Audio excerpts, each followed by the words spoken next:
The news day continues here on One News Now. I'm Maricel Halili. The Makabayan Bloc will be filing a case for grave threat against former President Rodrigo Duterte.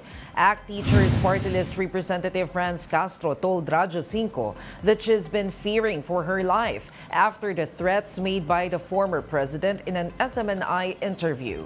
This comes after the House stripped 5 government agencies of their confidential funds, including the Office of the Vice President and the Education Department, led by Sara Duterte. Castro is staunchly against CIF allocations and had been exchanging barbs with the vice president on her office's budget.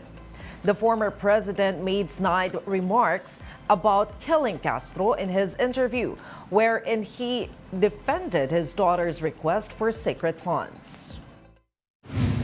Tungkol kay dating Presidente Duterte, kami po ay resolve na mag-file ng case sa Wednesday. Great threat dahil tingin natin hindi dapat ginagawa ito sa kahit na sino mang tao. Magpapakita pa rin ito ng culture of impunity. Pati nga yung intelligence fund, ginagamit pala niya para doon sa pagpatay. A fourth Filipino has died from the war between Israel and Hamas. Hamas attackers are also suspected to have taken the victims' savings. Rainiel Pawid with the details. Kung ano man yung mga pagkakasala ko, nagawa kong nasaktan kita, sana patawarin mo ko at alam mo naman talaga kung gaano kita kamahal. Domingo Cabrera can no longer shed a tear upon appearing at OWA Central Luzon office in San Fernando, Pampanga.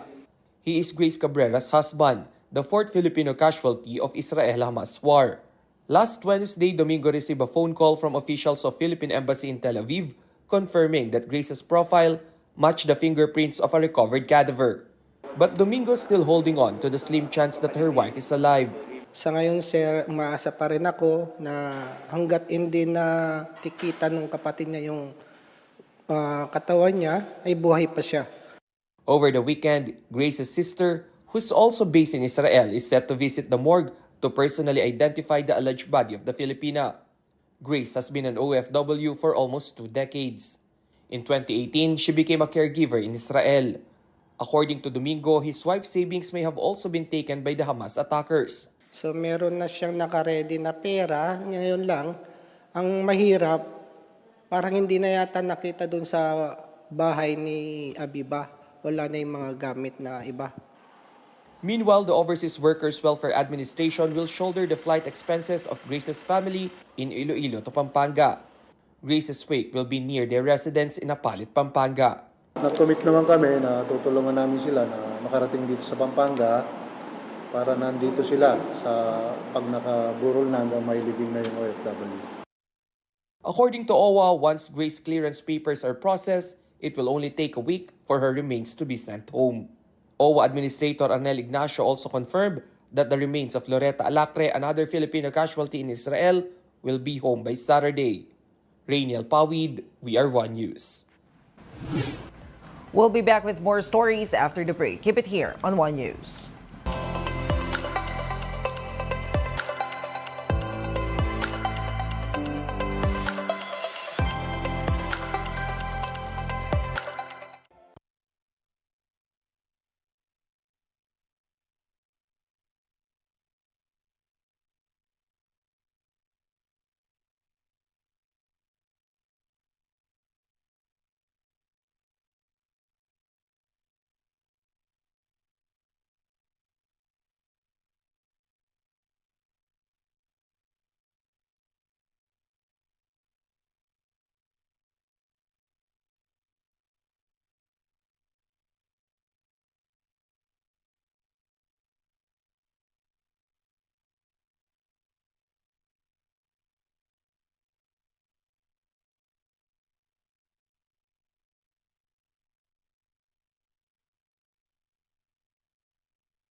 You're still watching One News Now. I'm Maricel Halili.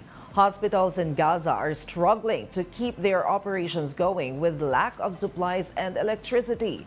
This as more war casualties pour into hospital beds by the day. The Associated Press has this report. We advise viewer discretion as this contains graphic content.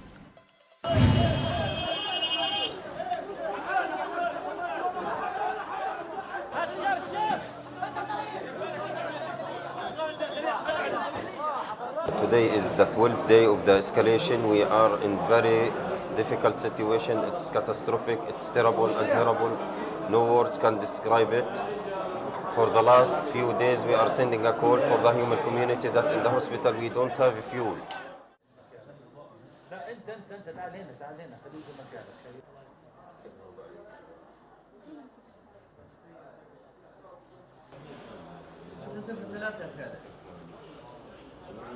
We are working with the patient on the mobile lights only.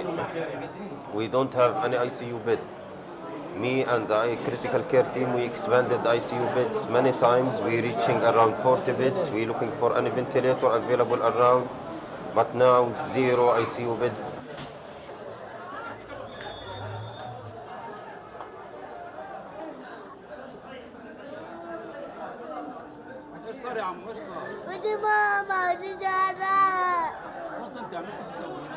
And the operation theater always full, always have a shortage. We are working with the new medical policies which are strict, which are very strict. We cannot save more life. If this happens, more means more kids, more children, more women will die and face the death without any medical help.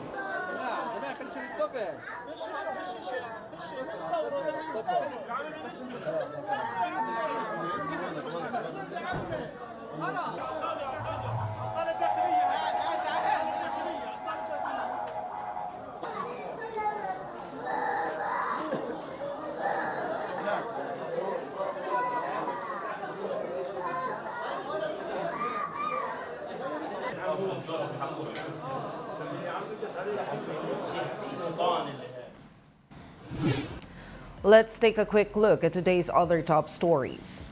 Investment commitments secured by the Philippines from Saudi Arabia business leaders have reached more than $4 billion.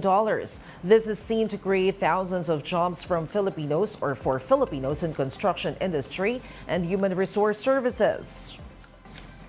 Defense Secretary Gibo Chodoro has banned personnel of the AFP and DND from using AI image generator apps. Chodoro said these apps pose security risks which could lead to identity theft, phishing attacks, and other malicious activities. And it's wetter weather once again in the Philippines. Pag-asa has announced the onset of the northeast monsoon season, or amihan, which brings cold and dry air up to early next year. And those are the top stories of the hour. Join us later at 10:45 a.m. as we continue to monitor today's biggest stories. I'm Maricel Halili. We are One News.